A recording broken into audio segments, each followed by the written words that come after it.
resurrection, my baby. Praise the Lord, I've been born again and again and again and again.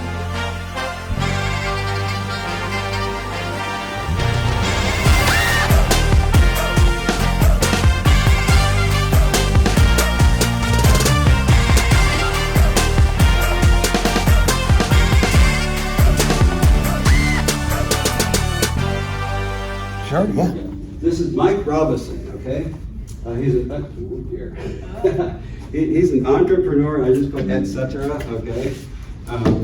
He's actually he lives here in Tulsa. He was my make sure I get this right, Mike.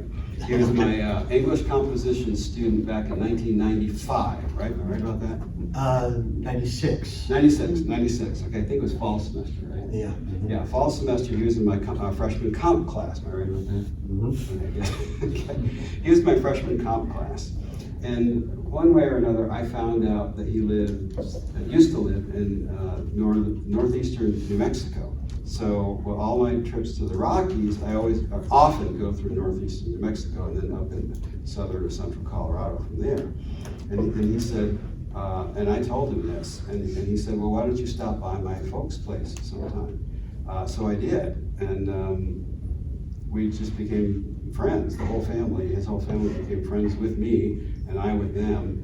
And I made at least 20 visits to your folks. At least, maybe 30 over the years or something like that. And let me tell you, his mother is a cook, like par excellence, I tell you.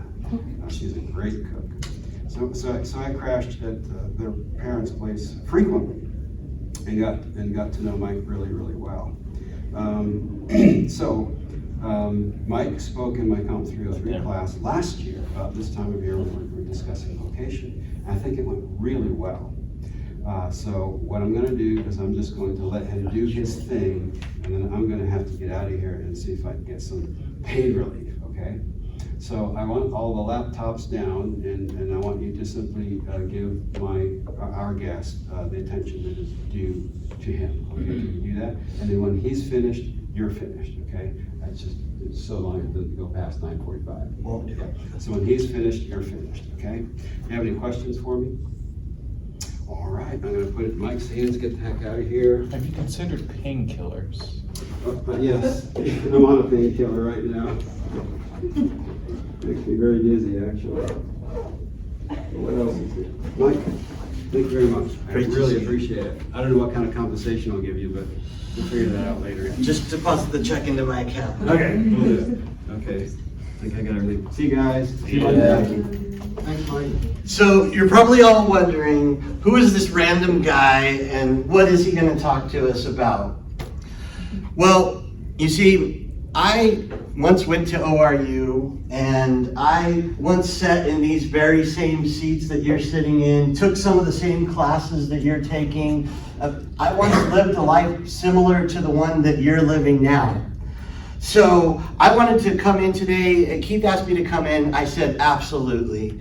And what I want to do is just share with you a little bit about my time here at ORU, and then sort of transitioning into the real world and getting a job. That was kind of like a crazy time for me. I had a lot of thoughts rolling around in my head, a lot of questions. And so today what I'm going to talk to you guys about is just sort of answering all those questions I had in my head.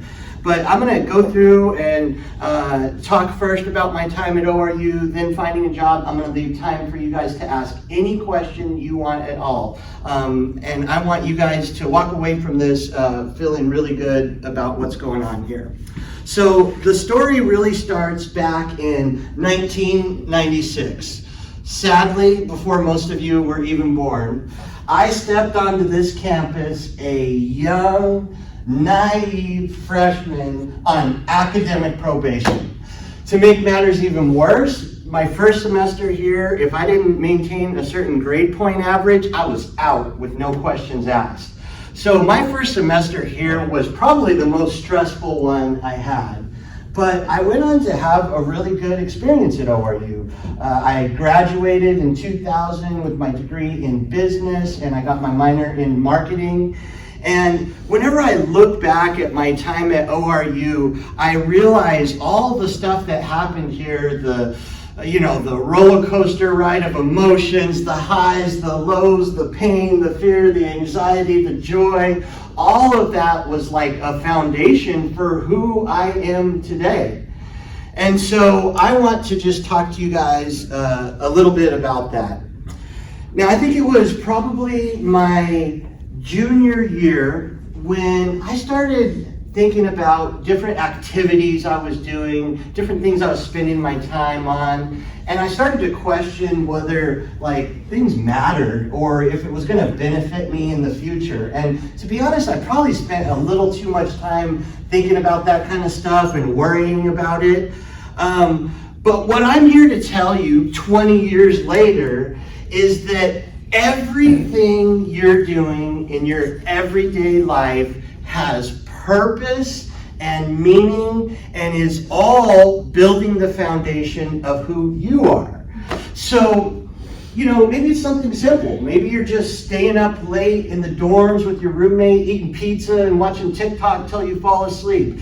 Maybe you're questioning that stupid science lab you got to go into the belly of the LRC for. Maybe you don't really want to go to chapel that day, or maybe you're just going and having dinner at Saga, and then you're going to stop by the CPO, pick up maybe that little care package that came in. Maybe you got a part-time job that you're using to support yourself. Maybe you're going on missions trips. All of these things are like little puzzle pieces to the big picture of who you actually are. So I have a few artifacts that I want to share with you guys from a bygone era. I want to be able to prove to you guys that I actually went here. So I'm going to pass around some things and you guys can just look at it. I think you'll get a kick out of these. So first off, I've got my original student ID here from my freshman year. I can't believe I still have that for some reason. I also have some pictures. We're talking pre-iPhone, pre-Samsung Galaxy here. We had to do it the old-fashioned way. I found these pictures, and basically these are taken around campus, but really they're just me hanging out in the dorms with my friends is sort of what it boils down to. But I think you'll realize that we have more in common than you might think. And so I'll pass those around. And then I've got this picture here to prove I did graduate. Here is the class of 2000 in the Mabee Center. Here I am getting my degree with Dr. Dyson. I don't know if he's still around, but he was the head of the business department at the time. And what's kind of funny about this picture is if you look closely, I'm shaking his hand with a fake hand. It was a pretty good joke. I enjoyed that one. And then the last thing that's in this little box of artifacts is this phone right here. So back in 2006, this was the hottest phone on the market, pre-iPhone.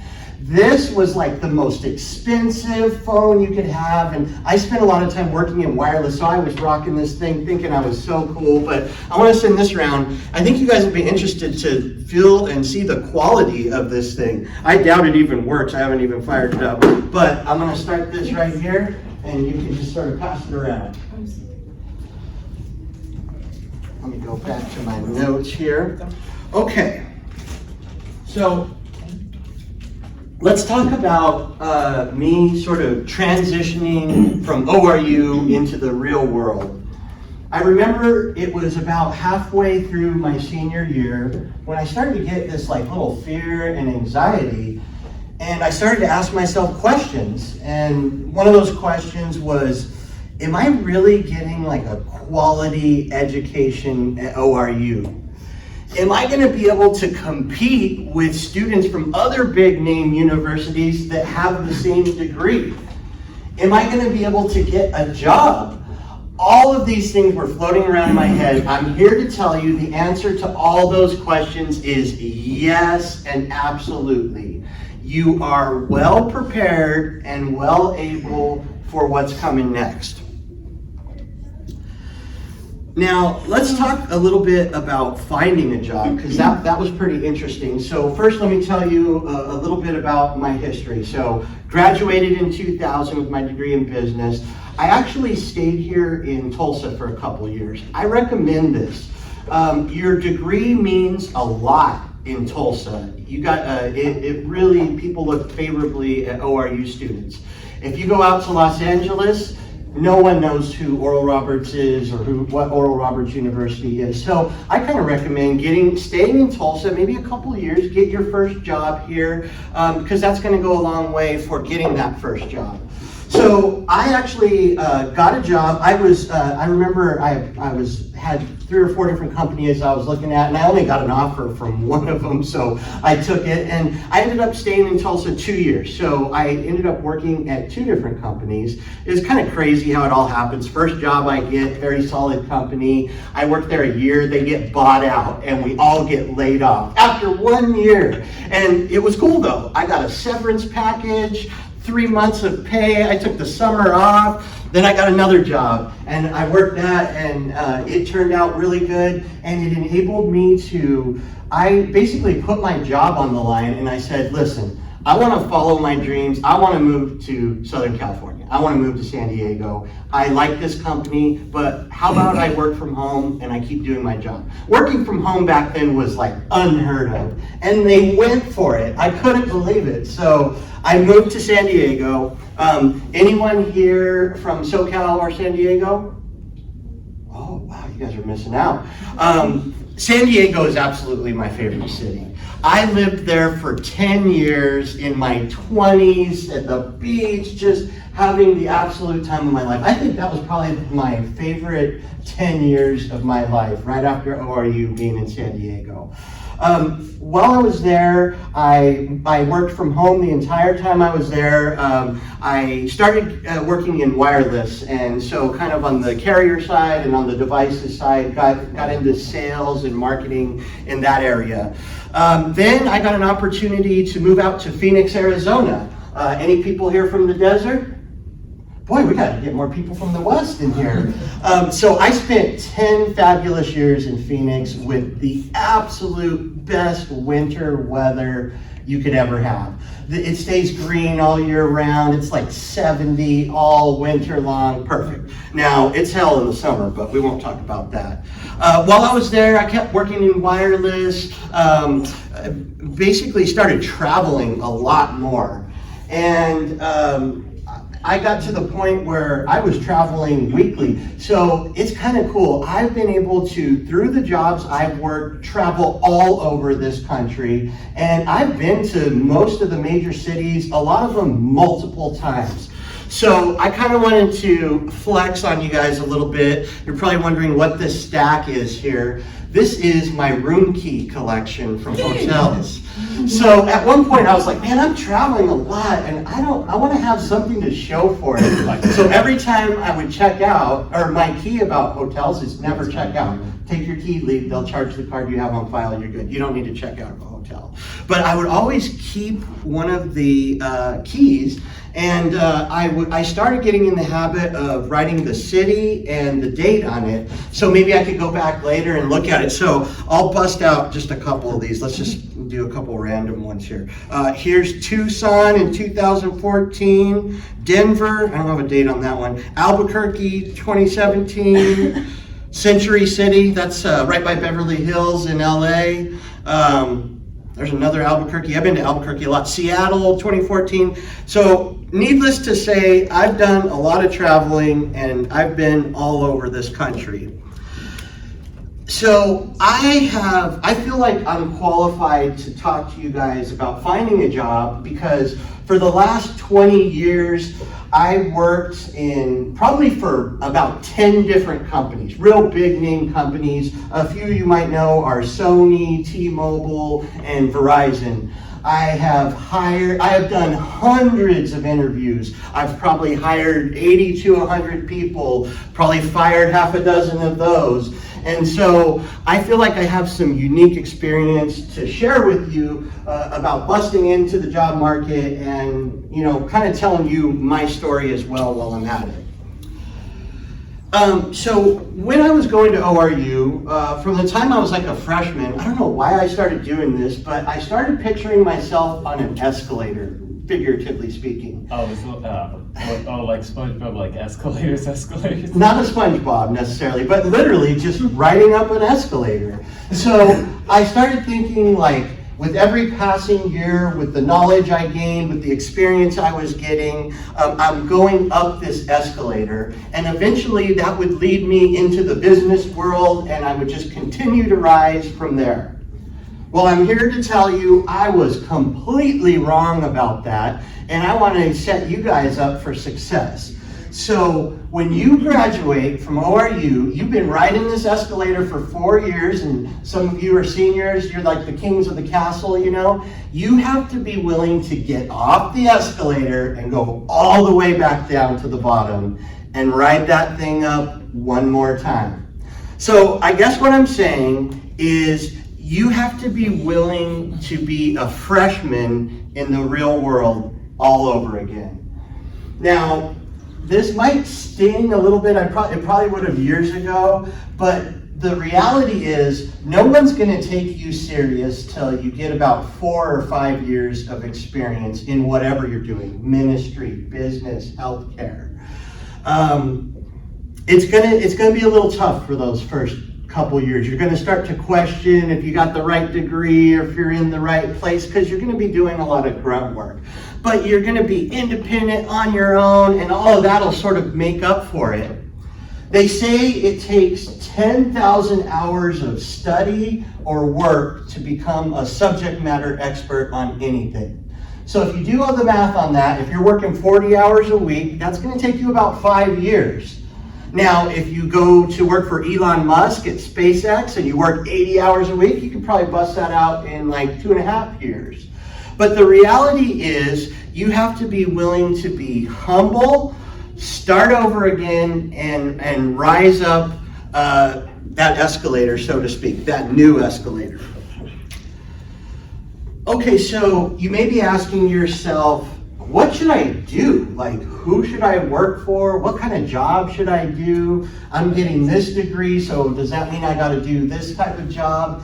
And really the advice I can give you when it comes to that is you have to find something you're passionate about. You don't have to, but it will certainly help. So if you're in ministry, you want to find a church that's doing something that you're excited about, you're passionate about. If you're in business, let's say you're an accounting major, and so you're looking at all of these accounting firms, and you find one that does forensic accounting, and you're like, that's what I want to do. That's what I went to school for. You want to target those companies or organizations and be willing to do any job they offer you to get your foot in the door. I can guarantee you it's not going to be your dream job right at first, but the passion will carry you through those tougher times when you're sort of getting acclimated to everything. Now, as far as what you need to start the job search, I really think there's 3 things. You got to have a resume. You guys have probably worked on that or done it in a class or something. Maybe some of you have like a rough draft of a resume. You also need a LinkedIn presence, and you need a cover letter. Now, here is an awesome tip for you. There is a website and also an app called Fiverr, F-I-V-E-R. It's full of people that do freelance work, and you can get almost anything done. But you can go on there and you can hire someone that was formerly a recruiter or a hiring manager, and they'll take anything you got, your resume or whatever, and they're going to format it correctly, they're going to get the right keywords in there, they're going to set up you just give them your login, they're going to set up your LinkedIn profile so it matches the resume. LinkedIn is just simply your resume online, you know, but you want both of those things to match. And then they're going to write a cover letter for you. Cover letter is just something that you send in with every application you submit that kind of says why you'd be perfect for the job. So they'll give you a good template that you can then edit and submit for any type of job. Now, I want to tell you a story about it's probably like the 3rd interview I did when I was still a senior at ORU. 3rd interview for like my job after college, I should say. So the first 2, I remember one of the interviews was with Enterprise Rent-A-Car, And it was the most drab, boring cubicle offices. Like I was depressed when I left there. I was like, I don't really want to work here, you know? And then finally I get this interview with this company that I really wanted, that I had passion for. It was called Ackerman McQueen Advertising in downtown Tulsa. And so everything about that appealed to me. They were in a high-rise downtown. They were doing advertising. That's what I wanted to do for my career. So I remember the day. I go there. I get on the elevator. I come off the elevator, and it's just like the coolest setup you've ever seen. There's like this amazing reception desk. I start looking around. There's pool tables, ping pong tables. All the employees' desks had like toys and cool trinkets on them. Everyone was dressed cool. They were wearing shorts and hats and flip-flops, and they all looked like they were having a really good time. Immediately, I'm like, I want to work here. This is it. This is the job for me. I still remember it to this day. I went in, there was like a conference room. It was all glass. Everyone can see you. And it's a huge oak conference table, and it's just me and the manager sitting there. And so we go through the interview, and, you know, all said, it went pretty good. You know, I was still a total rookie. And I was interviewing for a junior account executive position. And so we went through everything, and the guy goes, Mike, you know, I really like you. I like your attitude and everything. And he said, you know, you don't really have much experience in doing this sales position. And he goes, would you be, by chance, interested in doing another job we have? We need a delivery driver for our van that we send around to pick up stuff. It felt like a punch in the gut. I was like, what? I was offended, you know? I'm thinking in my mind, I didn't go to 4 years of college to drive a delivery van. This is ridiculous, you know? But I kept myself together, you know, and I was like, in the best tone I could, I was like, well, sir, you know, I really feel like I have some good skills, and I don't really want to be a delivery driver. I want to work as an account executive, you know? And he was like, I can completely understand that. And so we finished up the interview, and we parted ways. And then a couple days later, I get a phone call. Now, you don't always get phone calls. Sometimes it just total ghosts you, or you might get an email. I actually got a phone call on this time, and it's him. It's the hiring manager, and he's like, hey, Mike, thank you so much for coming in for the interview. I just have to tell you, though, that we decided to go with someone else for the position. And I'm like, all right, I understand. And I asked one little question. I said, was there anything I did in the interview that, you know, I could probably do better if I'm looking for other jobs? And he goes, yeah, absolutely. He goes, when I asked you if you wanted to be our delivery driver, I was looking for someone that was willing to do anything to be part of this company. And I didn't feel like you were willing to do that. So, whoosh. So learn from my lesson there. If you find a place you're passionate about, you find a place that they're doing something you're interested in, be willing to do any job they throw at you, no matter how low on the totem pole it may seem. You come in there and be the best delivery driver they've ever had, and just watch. 6 months later, you're getting the promotion to the junior account executive. That's absolutely how it works. So don't make that same mistake that I made. Now let's talk about two things. Let's talk about recruiters and hiring managers. You have to go through a recruiter to get to a hiring manager. One thing I will say that is good to know, and some of you might want to become a recruiter at some point, recruiting is a sales job. So the job of a recruiter is to go into work every day, sit at a desk. They have a list of positions the company needs to fill, and they have a little description of what each one of those positions involves and what experience is required. They get paid like a small base salary, but where a recruiter gets paid is when they fill a position. They get a commission. And likely they get paid again if that person stays for like a year, year and a half. They get paid again. So you have to realize that when you start searching for a job and you get contacted by a recruiter, they want to hire you. They want you to work out so they don't have to keep searching and they can get that commissions check. So go into it knowing that they want to hire you. They're not trying to, push you out of the way or anything. Now, how it's going to work is you'll probably get like an email, maybe a call from the recruiter, and they'll be like, hey, I found your resume online, or hey, you applied and we have your resume here. And they're going to say, hey, I'd like to do a quick interview with you. They call it a phone screen. Usually you never have to go into the office or anything, and more than likely it's just going to be a telephone call. Maybe you'll have to be on camera, on video, but more than likely a telephone call, and it's going to be short. It might be a half hour at most. And what the recruiter is trying to do in this meeting is, one, they're trying to make sure that whatever they saw in you on your resume or your application sort of matches up with what they think that you'd be qualified for. But the other thing, the main thing they're wanting to do is tell you about the job and make sure you're still cool with it. So they're going to tell you all about the job. So they're going to ask you to tell a little bit about yourself, and then they're going to tell you all about this job. And then if you still like them and they still like you, they'll say, all right, let's schedule you for an interview with the hiring manager or one of the higher ups. And so then comes the real interview. So they're basically just trying to weed you out in terms of like, hopefully this is the person, hopefully they're not like a crazy psycho axe killer, and let me just make sure of that, and they're qualified, let me send them on to the real interview. So then they'll set up an interview where you're likely going to come in and do the interview in person, or at minimum, you're going to be on camera. And this interview is going to be a lot longer and a lot more in depth. So more than likely, you're going to be interviewed by the person that will be your manager, or at least someone that's going to be on your team.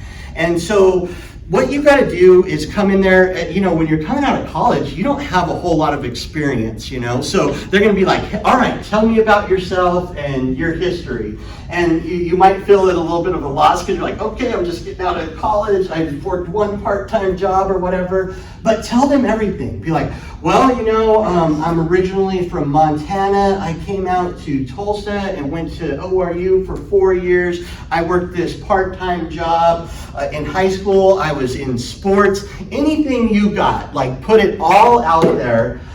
They're trying to fill you out and see if you're going to be a good team player, if you're going to be able to get along with everybody, and if you're like competent enough to do the job. They don't expect you to know how to do the job, but they're going to see, like, when I talk to this guy, is he receptive? How's he responding? Is he shocked when I talk about what the job actually is? But this is the type of person you can go into a lot more detail with and sort of find out all your questions about the job. The recruiters, they only have a job description, so you can't ask them a lot of detailed questions about the job.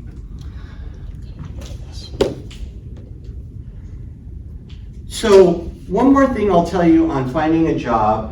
I used to imagine when I was a senior, especially like probably my senior year, I imagined that I was going to be like a sports star when I graduated. I was going to graduate and the offers were going to start coming in, and I was going to lay them out on the table and be like, well, I like the salary and these benefits are good. I wonder if I get a corner office or a company car or an expense account. And the reality is none of that is going to happen early on. You have to go and seek them out. Just by having your resume on LinkedIn, you're probably not going to get a call from a recruiter. You got to apply for positions. You got to try to set yourself apart any way you can. Now, we're in a digital age now where everything is submitted online. And so if you're trying to set yourself apart, one little tip I could give you is try to figure out, okay, let me get on LinkedIn, let me find the recruiter, let me add them to my friends list. Recruiters love to build up a whole group of friends that they can maybe recruit other jobs for, so they'll happily accept you. If there's any way possible, take your resume, print it out old school style on the most expensive paper you can find. go and buy something crazy, crumble, a whole box, maybe a thing of flowers, come into the office where this company is located in, see if you can get in that door. You might not be able to, but if you get in there and you leave that with the secretary, say, hey, I'm trying to get a job at this company, I'm really passionate about this, can you see if this resume could get to the right person? You would be shocked how far something like that would go in a digital age where everyone else is just firing off emails, applying online. Anything you can do to set yourself apart is key there. Now, I'm going to finish up here with four pieces of advice, and then I want to allow you guys to ask any questions that you have. So first, a piece of advice is don't buy an expensive car when you graduate. I don't know why, but I felt the need to go out and buy a BMW to prove that I was something after all this education. I didn't get a brand new one, but over time I've owned 2 BMWs and 2 Mercedes. These cars are a maintenance nightmare. You have no idea how many hidden costs are. The tires are special, they cost extra. The brakes are special, they cost extra. The oil change costs more than other cars. You'd be shocked, like it seems like every time you turn around it's $500,000 or $500, $1,000 for some repair, and you're just like, oh. So one thing you'll have in common with all your friends when you graduate is you're all broke. So get the most simple car you can. Nobody's going to be judging you. Everybody's going to be driving broke people cars. Hold off as long as you can to get that cool car. It'll allow you more freedom. The minute you get that car payment, that's like putting yourself in a little jail. Now you gotta work, you gotta take that job, maybe not because you're passionate about, because you have that car payment due. So do yourself a favor and hold off as long as you can. My other piece of advice is don't buy a house right away. That might be kind of tempting, but here's what I say. You're used to having a roommate. Go out and find a roommate and get an apartment. Get a nice apartment. There's nothing wrong with that, but room up with someone, and that is so much better and more predictable than buying a house. So if you buy a house, let's say your mortgage is $1,000 a month. Let's say the apartment you're in is $1,000 a month. If you're in that apartment, you're never going to pay more than $1,000 a month. It'll be that every month. You can be predictable. You know what it's going to be.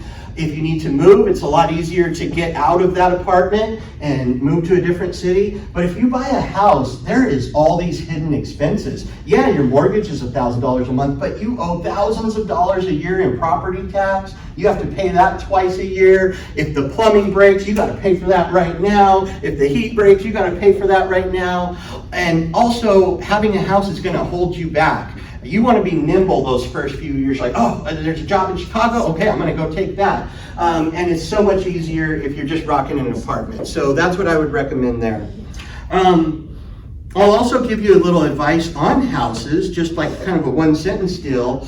Tulsa is the most affordable city in the country to live in. I'll tell you, I've done the research. It's actually it's a good-sized city with jobs, with the absolute lowest housing price. So let me give you an example. The average house in Tulsa costs $250,000. That same exact house in Phoenix costs $500,000. That same exact house in San Diego costs $1 million.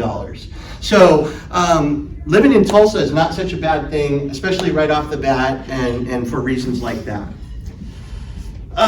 Credit cards. So I have an interesting take on credit cards that you might not have heard before. I'm all for credit cards. Sign up for every credit card offer that comes your way. You got to watch out for some that have like a high yearly fee, but the bottom line is there's no quicker way to raise your credit score than getting credit cards. Now, here's the key. You got to take those cards and not use them. If you're like me, you probably need to put them in a bowl, add water, and put it in the freezer. That way, if you're tempted to use them, there's like at least a cooling off period where you have to think about it a little while. But I'm telling you, there's no faster way to build your credit than credit cards. I also like the rewards. I use Southwest Airlines credit card and I use a Marriott credit card. I get 2 free nights at the Marriott every year, and I haven't paid for a flight in years because I just run all my purchases through the Southwest Airlines credit card. So that's some good stuff right there. And then finally, my last piece of advice is, and it may sound tacky, but follow your dreams, especially while you're young. So if you've always wanted to live in LA or New York City or Miami or Chicago, do it. You'll find a way. I remember when I was thinking about moving to San Diego, I was like, oh, should I do it? Should I stay here? I was so stressed about that. Doing that was the best decision I made. I had so much fun, and I was so passionate about my life and what I was doing. It made it more fun. All right, that's all I have for you guys. So who has questions for me? There's got to be some questions on something. Yes. Have you ever negotiated like an increase in salary or pay or Ooh, compensation? that's a very good question. My first job that I got out of ORU, they called me to make me the offer. And they said, the salary is $30,000 a year and there is no negotiation. And I said, oh, okay. So when you're fresh out of college, you're probably not going to negotiate, but always try. So what's going to happen is at some point when you're in an interview, they'll get to this point where they'll usually ask you, like, what kind of salary are you looking to make? Never answer that question, because then they got you. So it's the oldest sales trick in the book. Just say, well, it depends on, what all is entailed with the job. What do you guys typically pay for this type of position? Do you have a range? Get them to throw out the first number. And then when they throw it out, all you have to say is that negotiable at all? Is there any wiggle room there? And you'd be surprised. They'd be like, you know what, tell you what, we'll bump you up to 35,000 and you're good. So that's a very good question. Hopefully that helps you a little bit. What else do we got? Anything else? All right, guys. Well, I'm really proud of you. You're doing good. How many seniors do we have in here? Oh my gosh, you're almost all seniors. Are you guys getting a little nervous yet? Absolutely. It's okay to be nervous. Okay. The best days of your life are ahead. The next 10 years is going to be awesome. You're going to actually have money. You're going to be able to go on trips that you want to go on. You're going to have your independence. I can't tell you how fun the ride's going to be for the next 10 years. Who's the juniors in here? Okay. You've got a little more to go, but you've got an edge on everybody else because you're hearing this information before you even become a senior, so that's good. Was there another question? Did you? Yeah. In this picture, what is this like dome thing? That used to be the bookstore. So there is, I don't know what they call that building now. It's the student center or something? What? It's called the Hammer. The Hammer. Oh. Yeah. Yeah, it was like a crusty old building. I'm so glad they tore that down. It was probably the biggest eyesore. See, I was here during ORU's struggle years. We didn't have all these fancy buildings. The university was about to go bankrupt. It was rough. So you guys are here at a great time. You're also graduating at a great time. The job market's been really tough, I'm not going to lie. But all the companies hold back leading up to an election.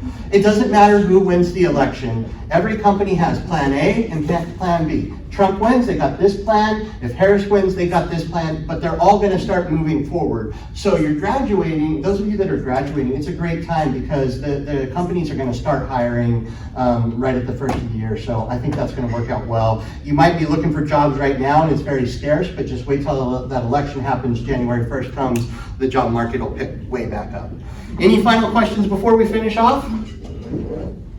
All right, guys. Oh, wait, one more. Do you have any other general interview tips? I would say when you go to an interview, never forget to print out your resume, but don't print it on crap paper. Go to a nice place, spend $3 a sheet or whatever, and print it out like 3 times. Because you never know when you come into an interview and there's like 2 people there, and then you want to have a copy in front of you. And you also want to like practice in front of a mirror or something going through this resume and your whole life story. So you want to be able to, because they're going to be like, hey, tell me about yourself. So you want to be like, well, I went to high school here, I played sports, I did this. get that little spiel down, but it's amazing just how something like a nice sheet, quality sheet of paper, that attention to detail, they grab that resume, they're like, they kind of like just a little thing that can set you apart from someone else. All right, guys, hopefully you're getting out of here a little bit early. I thank you so much for your time and attention, and I'm excited for you. It feels so cool to be on campus. Just wait till you come back after 10 years and the feelings you have. It's awesome to be here. So go out there and get her done, guys. Thank you for your attention. Thank you, bud. You're welcome. Do you have any siblings that work here? What? Do you have a sibling that works here? I do not. I'd say Keith is probably the closest thing I got to a sibling here. I'm on a first name basis, if you didn't notice. Yeah. I used to have to call him Mr. Gogan. Are you still in like Phoenix area? What's that? Are you still in like the Phoenix area? No, I live here in Tulsa. Yeah, I've been here about 2 years now. I came back here and started a small business, so it's been a roller coaster ride. Well, thank you. You're welcome.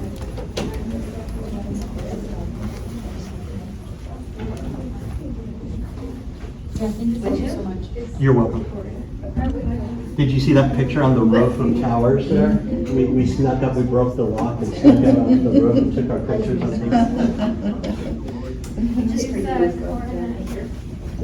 there. She's here, but she said that. International relations. Oh.